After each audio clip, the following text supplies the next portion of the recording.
வணக்கம். ஒரு சிஷ்யன் குருவிடம், மனதில் எண்ணங்கள் ஓடிக்கொண்டே இருக்கிறது. இந்த எண்ணங்களை நான் எவ்வாறு ஒழுங்குபடுத்த வேண்டும் என்று ஒரு கேள்வியை கேட்கிறார். குரு அதற்கு பதிலாக, மனித மனங்களில் எண்ணங்கள் தொடர்ந்து ஓடிக்கொண்டே இருக்கும். தீய எண்ணங்கள், நல்ல எண்ணங்கள் என்று அவை கலந்து அவை வெளிப்பட்டு கொண்டே இருக்கும். தீய எண்ணங்கள் எழுவதற்கு நாம் எந்த விதமான முயற்சியையும் மேற்கொள்ள வேண்டியதில்லை.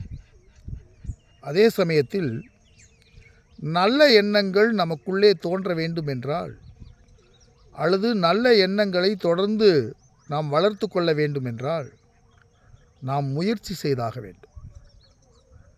அப்போ எது நல்ல எண்ணம் என்பதிலே முதலிலே நமக்கு விளக்கம் தெரிந்தாக வேண்டும்.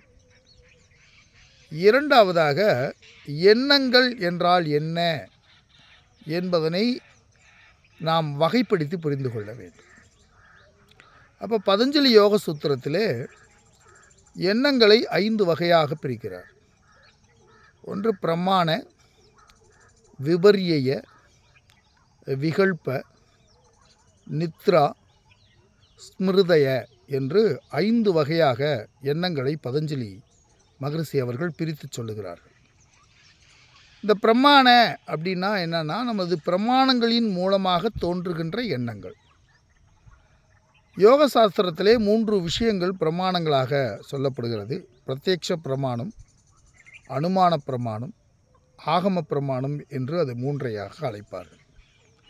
பிரத்யக்ஷம் என்றால் கண்டு, கேட்டு, சுவைத்து, நுகர்ந்து, உணர்ந்து கொள்வதை அதை பிரமாணம் என்று சொல்லுகிறோம். இந்த 5 புலன்களின் வழியாக நாம் ஒரு விஷயத்தை அறிந்து கொள்ளுகின்ற எண்ணத்தை பிரமாண எண்ணங்கள் என்று சொல்லுகிறோம்.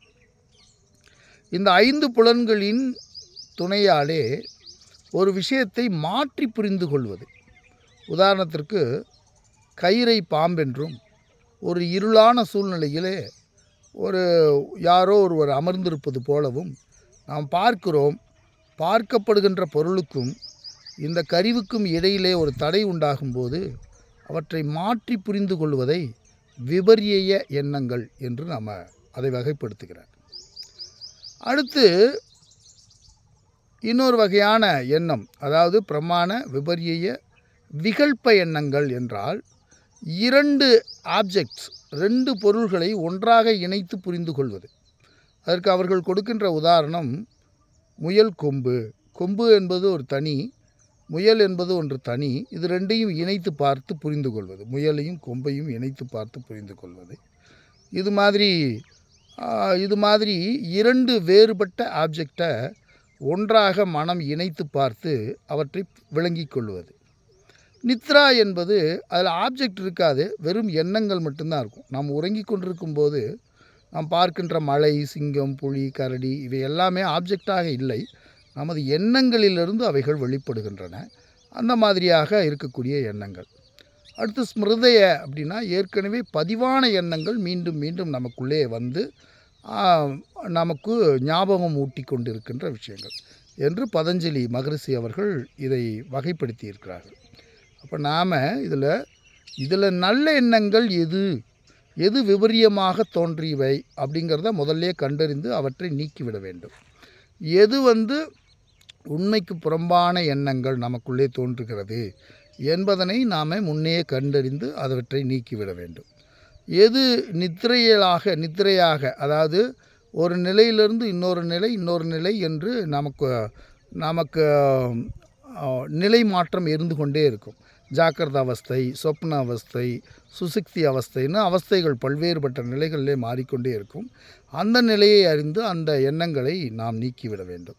மீண்டும் மீண்டும் ஏற்கனவே பதிந்து வைத்திருக்கின்ற அந்த எண்ணங்கள் நமக்கு இடையூறு செய்யுமானால் அவற்றிலிருந்தும் நாம் விடுபட வேண்டும். அதற்கு பின்பு எண்ணங்களை 2 வகைகளாக பிரிக்க வேண்டும். ஒன்று சுகம் தருகின்ற எண்ணங்கள், மற்றொன்று நன்மை தருகின்ற எண்ணங்கள். நாம் சுகம் தருகின்ற எண்ணங்களுக்கு நாம் அதிக முக்கியத்துவம் தராமல் நமக்கு நன்மை தருகின்ற எண்ணங்களுக்கு முக்கியத்துவம் கொடுத்து அவற்றை மீண்டும் மீண்டும் சங்கல்பமாக நாம் மேற்கொள்ளும்போது மனித வாழ்க்கை சித்தியை அடைகிறது. அந்த உயர்ந்த நிலை நோக்கி, அதுதான் யோக நிலை வாழ்க்கை. அதுதான் அந்த யோகத்தை நாம் முறைப்படி பின்பற்றி நாம் அடைகின்ற முயற்சி என்று அந்த சிஷ்யனுக்கு இந்த குரு விளக்கி கூறுகிறார். நன்றியும் வணக்கம்.